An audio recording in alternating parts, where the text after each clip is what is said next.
ஏதோ சவால்னு சொன்ன, நானும் சவால் ஏத்துக்கிறேன். இந்த விஷயத்துல நீயா நானு பாத்துடலாம். வரட்டா?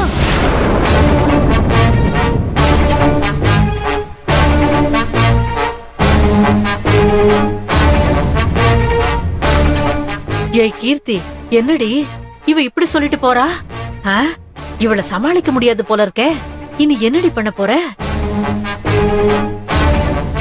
என்னமோ பெரிய இவ மாதிரி பேசிட்டு போறா. போகட்டுமா, சவாலாமே சவாலு. அவ 8 அடி பாஞ்சா நான் 16 அடி பாய்வம்மா.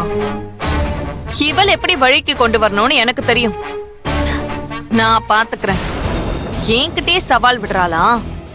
விடட்டும், நான் பாத்துக்கிறேன். நாளைக்கு இந்த வீடே அல்லோல பட போகுது.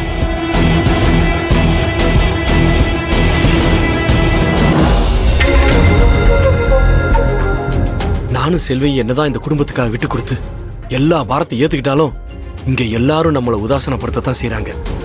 இவங்களுக்கு நல்லதா நினைச்சு கடைசியில என்னதான் மிஞ்சிச்சு. ச்சே.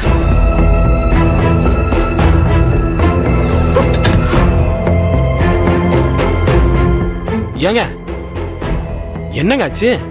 ஏன் இவ்வளவு கோவமா இருக்கீங்க?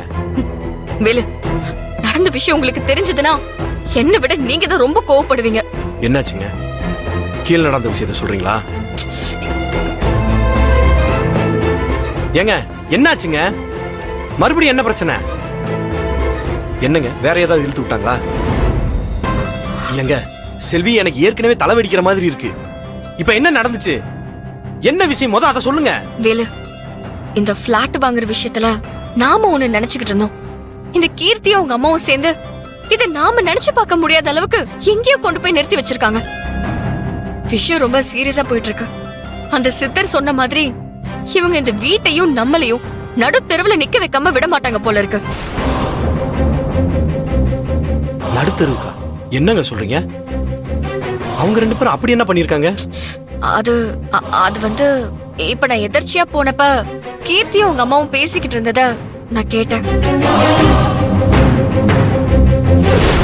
இல்ல, இந்த வீட்டு பத்திரத்தை அடமான வச்சுதான் நம்ம லோன் கொடுங்கன்னு கேட்டிருக்கோம். ஒருவேளை லோன் கிடைச்சா பேங்க்காரங்க இந்த வீட்டு பத்திரத்தை ஷூரிட்டியா எடுத்திருக்காங்கன்னு சொல்லி அதனால வீட்டுல இருக்கிற எல்லாரும் என்ஓசில கையெழுத்து போடணும்னு சொன்னா என்னமா பண்றது? இதுதான் வேலை நடந்தது. என்னங்க நீங்க சொல்றதெல்லாம் உண்மைதானா?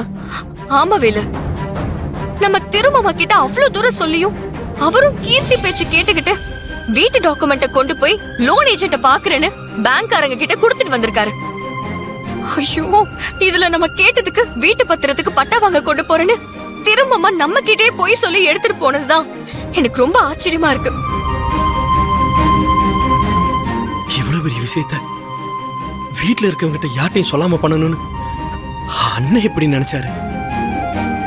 காலையில கேட்டப்ப கூட அதெல்லாம் இல்லன்னு அவர் வாயால எப்படி போய் சொன்னாரு? எப்படிங்க? வேலு, வேலு கொஞ்சம் நிதானமா இருங்க. மாமா அவரா ஒண்ணு நம்ம கிட்ட போய் சொல்லல, கீர்த்தி தான் போய் சொல்ல வச்சிருக்கா. எங்க அவங்க சொன்னா அண்ணன் அப்படியே போய் சொல்லிருமா? எப்படிங்க இந்த வீட்டு பத்திரத்தை வச்சு அவருக்கு வீடு வாங்கணும்னு மனசு வந்துச்சு?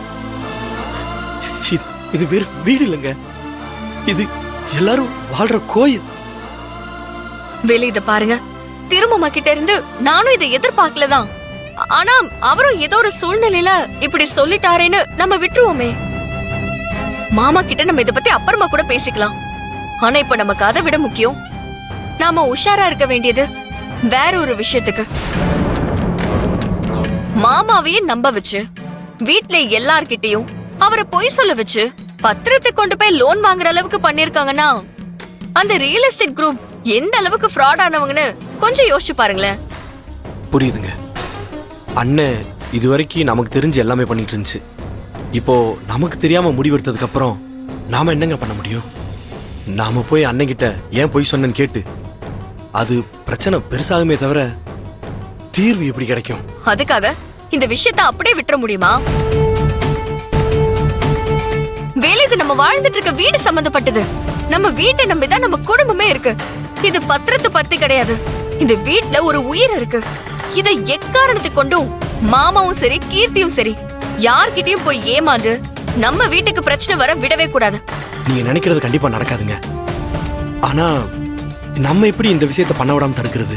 வேலு, நான் நினைக்கிற மாதிரி அந்த ஃப்ராடு கும்பல் உண்மையாவே நம்மள ஏமாத்தி பணம் பறிக்கணும்னு நினைக்கிறாங்கன்னா நிச்சயம் மாமா கொண்டு போய் கொடுத்த நம்ம வீட்டு பத்திரத்தை பார்த்துட்டு லோன் எலிஜிபிலிட்டி இருக்கான்னு மட்டும் தான் பாப்பாங்க.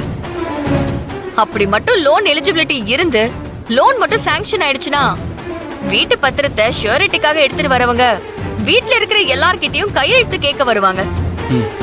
ஆமாங்க. அப்படி கையெழுத்து வாங்க வரவங்க உங்களை கையெழுத்து போட சொன்னா நீங்க எக்காரணத்தை கொண்டு கையெழுத்து போடக்கூடாது. எப்படி செல்வி, அண்ணனுக்கு எதிரா நான் கையெழுத்து போட முடியாதுன்னு எதிர்த்து நிக்கிறது? அது மட்டும் இல்ல, நம்ம 2 பேரை தவிர வீட்டுல இருக்க எல்லாரும் அண்ணன் வீடு வாங்குறத அவங்களுக்கு முக்கியம்தான் நினைக்கிறாங்க. இப்ப இதை பண்ணனா நம்ம மேலதான் தப்பா நினைப்பாங்க.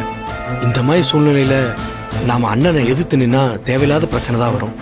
இத பாருங்க வேலு, யாரு நம்மள தப்பா நினைச்சாலும் நினைச்சிட்டு போட்டோம். அதுக்காக நடக்கிற தப்ப கண்ணு முன்னாடி நம்ம நடக்க விடக்கூடாது. முதல்ல நம்ம அந்த இடத்துல ஏதாவது வில்லங்க இருக்கா இல்லையான்னு முழுசா தெரிஞ்சுக்கிட்டு அதுக்கப்புறமா முயற்சி எடுத்துக்கலாம். ஆனா அது வரைக்கும் இந்த விஷயத்துல யார் அவசரப்பட்டாலும் நாம அவசரப்படவே கூடாது. எப்படியும் உங்களோட கையெழுத்து இல்லாம அவங்களால லோன் வாங்கவே முடியாது. அதனால நாளைக்கு என்ன ஆனாலும் சரி, மாமாவை எதிர்த்து நிக்கிற நிலைமை வந்தாலும் சரி, நீங்க பத்திரத்துல கையெழுத்து போடவே கூடாது.